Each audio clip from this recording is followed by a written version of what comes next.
وبالصلاة على النبي يا شباب، وحقك يا أحمد، وحقك يا أحمد، وحقك يا أحمد.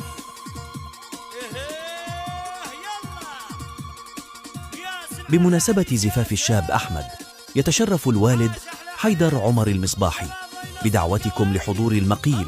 والزفة يوم الجمعة 28 يونيو 2024، والذي سيقام في قاعة البتول الكائنة في شارع الزبيري خلف وزارة الشباب والرياضة، ولا يتم الفرح والسرور إلا بحضوركم. صلي يا ربي على طه الحبيب، الله يا الله، سيد أقول للناس من أزال الشك عنا باليقين، الله يا الله، والقيهم خيار